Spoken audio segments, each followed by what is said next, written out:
এই মুহূর্তে যারা কিনা Redmi Note 11 সিরিজটাকে নিয়ে একদমই স্যাটিসফাই নয়, তারা আর মাত্র কিছুদিন ওয়েট করতে পারেন। বিকজ আগামী মে থেকে জুন মাসের ভেতরে Redmi এর নতুন সিরিজ Redmi Note 12 সিরিজের স্মার্টফোনগুলো চলে আসবে। আর এই সিরিজ সম্পর্কে এর আগের ভিডিওতে শুধুমাত্র কিছুটা ধারণা দিলেও আজকের এই ভিডিওতে ডিসপ্লে, প্রসেসর সহ অন্যান্য সকল স্পেসিফিকেশন সহ প্রাইসিংটাও জানিয়ে দিচ্ছি। So hey guys, Shanta here. Redmi Note 12 সিরিজের সর্বমোট চারটে স্মার্টফোনকে আনতে পারে Xiaomi। আর এই চারটে স্মার্টফোনই হবে 5G স্মার্টফোন। বেসিক্যালি একদম লাইটার ভার্সন মানে Redmi Note 12 স্মার্টফোনটার প্রাইসিংটাই শুরু হবে শুধুমাত্র 16 থেকে 20,000 টাকার মধ্যে। আর এই ফোনটাতে যে 5G চিপসেটটাকে ইউজ করা হবে সেটা হবে মিডিয়াটেকের 810 SoC, এমনটাই ধারণা করা যাচ্ছে। এছাড়া এই স্মার্টফোনটাতে এবার LCD প্যানেল নয়, স্যামসাং এর অ্যামোলেড প্যানেলের ডিসপ্লেকে ইউজ করতে পারে Xiaomi। এর আগে Redmi Note 11 5G স্মার্টফোনটাতে LCD প্যানেলের ডিসপ্লে ছিল, যদিও কিনা 4G স্মার্টফোনটাতে 90 হার্টজের অ্যামোলেড প্যানেলকে ইউজ করেছিল Xiaomi। তো এবার 5G স্মার্টফোনটাতেই অ্যামোলেড ডিসপ্লেটা থাকবে। তাছাড়া 4GB 6GB থেকে শুরু করে 8GB র্যামের পাশাপাশি ভার্চুয়াল মেমোরি এক্সটেন্ড করার ফিচারও থাকবে এই স্মার্টফোনটায়। এবং ক্যামেরা সেকশনে আগের মতো 50 মেগাপিক্সেলের ক্যামেরা সেটআপ সহ 5000 mAh এর ব্যাটারির সাথে আসবে Redmi Note 12 স্মার্টফোনটা। অন্যদিকে Redmi Note 12 সিরিজের প্রো এবং প্রো প্লাস ভার্সনে অনেক বড় একটা আপগ্রেড আনতে চলেছে Xiaomi। এই ফোনগুলোতে মিডিয়াটেকের মিনি ফ্ল্যাগশিপ অথবা ফ্ল্যাগশিপ কিলার টাইপের চিপসেট অর্থাৎ 8000 সিরিজের চিপসেটগুলোকে ইউজ করবে Xiaomi। ধারণা করা যাচ্ছে মিডিয়াটেকের সদ্য লঞ্চ হয়ে যাওয়া 8100 এই চিপসেটের সাথেই Redmi Note 12 Pro স্মার্টফোনটাকে লঞ্চ করবে Xiaomi। এছাড়া এই ফোনটাতে 120 হার্টজের সুপার অ্যামোলেড প্যানেলের ডিসপ্লেটা থাকবে, যেটা কিনা আগের থেকেও বেশি পাঞ্চি কালার শো করতে পারে। এছাড়া এই ফোনটাতে HDR10 প্লাসের সাপোর্ট সহ 360 হার্টজের টাচ স্যাম্পলিং রেটটাকে ইউজ করতে পারে তারা। তো যারা কিনা গেমার রয়েছেন তাদের জন্য তো আনন্দের সংবাদ।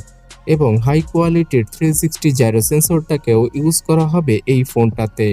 এছাড়া 108 মেগাপিক্সেলের ক্যামেরা সেটআপ পাওয়া যাবে ফোনটার পেছনে। সামনে পাওয়া যাবে সেই আগের মতোই 16 মেগাপিক্সেলের সেলফি, মানে ক্যামেরা সেকশনে অত বড় কিছু নিয়ে আসবে না Xiaomi। তারপরও 108 মেগাপিক্সেলের ইমেজ সেন্সরটা স্যামসাং এর নতুন HM6 সেন্সর হতে পারে, যেটা কিনা তার প্রিভিয়াস জেনারেশন থেকে 123% বেশি লাইট ক্যাপচার করতে সক্ষম। তাই আপনারা অনেক বেশি ডিটেলস যুক্ত ছবি পেয়ে যাবেন Redmi Note 12 Pro স্মার্টফোনটাতে। আর এই ফোনটাতে 6GB 8GB এবং 12GB র্যামের ভেরিয়েন্ট থাকতে পারে। তার সাথে 128GB থেকে শুরু করে 256GBর ইন্টারনাল মেমোরির সাথেই আসবে Note 12 Pro স্মার্টফোনটা। এখানে ভার্চুয়ালি 6 থেকে 8GB পর্যন্ত র্যাম এক্সটেন্ড করার সুবিধা থাকবে, তাই আপনারা 16 থেকে 18GB পর্যন্ত ভার্চুয়াল র্যামকে ইউজ করতে পারবেন। এছাড়া 5000 mAh এর ব্যাটারির পাশাপাশি 120 ওয়াটের চার্জিং স্পিডকে Xiaomi ইউজ করবে Redmi Note 12 Pro স্মার্টফোনটাতে, যার মাধ্যমে কিনা শুধুমাত্র 15 থেকে 17 মিনিটেই Note 12 Pro স্মার্টফোনটাকে ফুললি চার্জ করা পসিবল হবে। এবং সফটওয়্যার হিসেবে এবার out of the box Android 12 এর পাশাপাশি MIUI এর ল্যাগ ফ্রি ভার্সনটা থাকবে।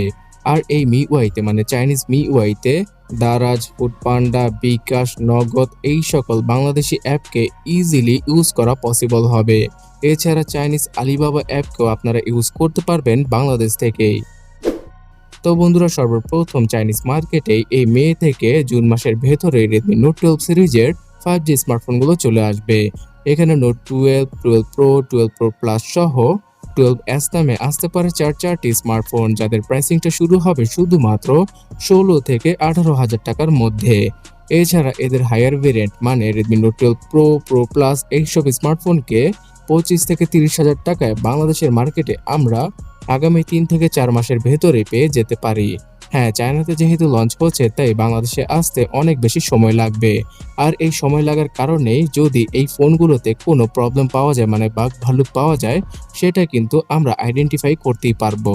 তাই Xiaomiর স্মার্টফোনগুলো একটু লেট করে বাংলাদেশে আসলেও সেটা আমাদের জন্যই ভালো।